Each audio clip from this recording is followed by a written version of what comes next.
Hey, Donald Trump, what did you do on September 11th, 2001, when the towers fell?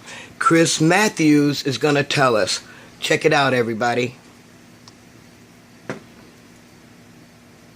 We've discussed the attacks and their aftermath on the campaign trail, often in personal terms.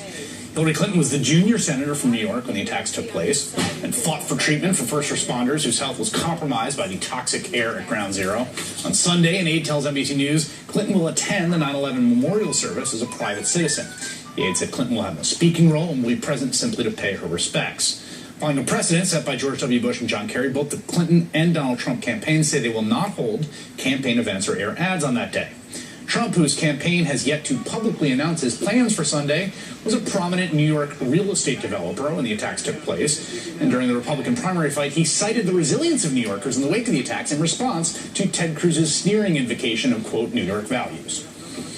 New York values were on display for all to see in the aftermath of 9/11, a strike at the heart of our city and our nation. In our darkest moments, as a city, we showed the world the very, very best in terms of bravery and heart and soul that we have in America. New York-based journalist Michael Daly has long covered both candidates as well as the aftermath of the attacks, and he's out with a blistering piece in the Daily Beast today discussing what the headline calls, quote, 15 years of Donald Trump's 9/11 lies, insults, and slights. And Michael Daly joins me now. You're a lifelong crime reporter, basically. When I started, there were 2,000 murders a year in this town, so, I mean, I covered crime the way you'd cover a war if you were in the middle of one. And you've been a New York reporter, the Daily News, for years. What prompted you to write this piece, the Daily Beast? What got me going was back in February during the Republican debates. Trump said, I lost hundreds of friends on 9/11. Hundreds. Right? And I'm thinking that of all the funerals I went to after that, I never saw him. I never heard anybody talk about him. I never heard of anybody saying, oh, yeah, that guy was a friend of Donald's, or I saw Donald at the wake, or Donald gave a call and asked her if she needed anything. I didn't hear his name once. So I'm thinking, how could that be? So I reached out to his organization. I said, can you name just one? I mean, because I thought it also might be interesting to, this person was a friend of Donald, and, nothing. And it just kind of stayed with me. There are a lot of things you don't do, and one of them is you don't lie about people who died on that day. And particularly if you're a person who is living in the city of New York. And particularly if you live just up the street from St. Patrick's Cathedral when they had one great fireman after another getting buried out of there. And so that kind of stayed with me. There were some other things he was saying, that he saw thousands of Muslims cheering, saw news footage of thousands of Muslims cheering in New Jersey the attack on the World Trade Center. And I never heard any of that. What I did hear, I remember there was a Muslim police cadet who was on his way to his day job at Rockefeller University. He was driving a car with the license plate saying Young Jedi, and he heard there was the attack, and he drove down there to try to see what he could do when he was killed. I remember that. I don't remember the cheering Muslims.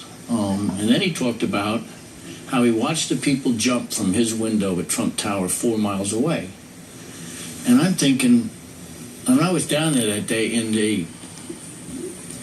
even when you're right by the tower, when they're up there, they're not, they're very small. Yeah. And unfortunately, it became bigger. And that stayed with me. And then I was trying to see if he had ever given any money to anybody in 9/11. I came across one report in the New York Post that he had promised, this was back right after the Trade Center, that he had promised to donate $10,000 when he called into the Howard Stern show to Rudy's Twin Towers Fund. And I thought, well, okay. But I didn't see any trace of that. You haven't been able to track down that donation? No, I haven't. The Twin Towers Fund, that's closed, so it's hard to go back right away. But all the donations I know that he's made to anybody are through the Trump Foundation.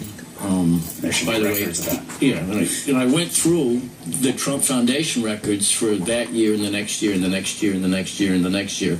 I saw no 9/11 donation whatsoever.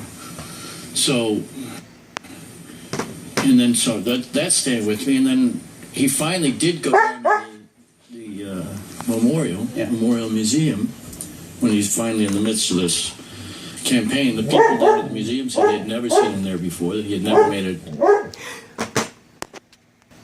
Sorry for my delay. The dogs. Jeez, I'm crow. Go. Donation there before, but he did. He arrives, he gives a $100,000 check. And I called him later, and they said, well, yeah, it's drawn on his foundation, which he hasn't contributed to for at least 6 years. So even that's not his money. And then I was talking to somebody else who was kind of with him as he walked through the museum, and they were kind of surprised that almost everybody is, stops, is moved, can't believe what they saw this. And you'd think particularly a guy who says that he watched jumpers from the building facing him, that he would at least stop and look. I mean, there's one photo in the museum of a woman standing at that huge hole in the North Tower. It's the uptown face of it, yeah. So it's what would have faced Trump's apartment if he really had been able to see this. You would think that he would well, that's the building was facing where I was looking. That's what I saw. There's that woman. Who was she? She was in Centrone, and she was working as a receptionist because she needed to add to the income from the family florist. She's up there, so you'd think you'd look at that. Corey Lewandowski, who everybody knocks, was the former campaign manager everybody thinks is an attack dog. He actually, the people in the museum noted that he actually did stop and was moved by a picture, and it turned out it was one of his best friends. Yeah. Let me ask you this, because I want to be fair here, in the sense that you have two candidates, each New York. They've each talked about 9/11 in personal terms. They've each used it, frankly, in their campaign. Hillary Clinton ran videos about it at the DNC. You're a New York reporter, and I know you've reported on first responders. And I mean, what is her record like? Well, I mean, for me, my personal encounters, yeah. On the good side, she really did lose a good friend. At 9/11, that was Father Michael Judge, who was the fire chaplain who was killed in the North Tower.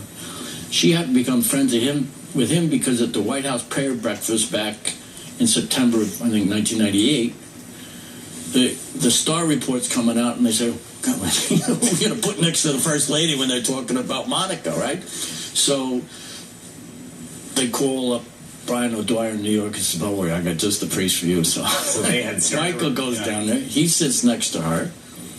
Right? And Bill Clinton starts talking about forgiveness and the power of, all this and this. And everybody's saying, I hope this priest don't talk to her about forgiveness, right? Michael starts talking about what a great place to be, how exciting this must be. I hope you don't mind I stole some towels out of the bathroom because I want to bring them back to the homeless people up in New York. And next thing you know, he's got the First Lady laughing. And he's saying to her how wonderful it is to be here and how wonderful it must be for her to be there. And we should know this chaplain is famous, and there's a famous photo of him, actually. It's like a modern Pietà. Yeah, coming out of the rubble.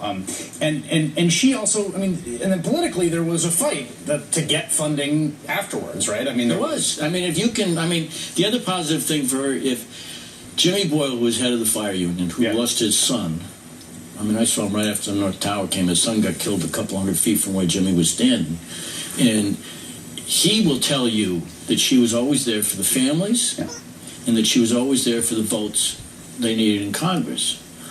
The negative side, you might, if you want to kind of look around to be as balanced as you possibly can, that as the Democratic convention was approaching, Jimmy Boyle got a call saying, what do you think about her? And he said, well, she was great. He said, would you make a video? He said, sure. Would you come down and appear at the convention? He said, sure.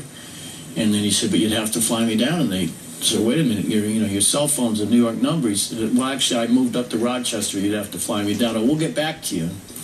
And no one ever called him back. So you don't slight Jimmy Boyle. Yeah, you do not do that in the city of New York. He is a sainted man. You don't do that. Michael Daly, what a pleasure it is to have you here and listen to your recollections. I really appreciate it. Thanks. Coming up, the Washington Post drops a bombshell editorial.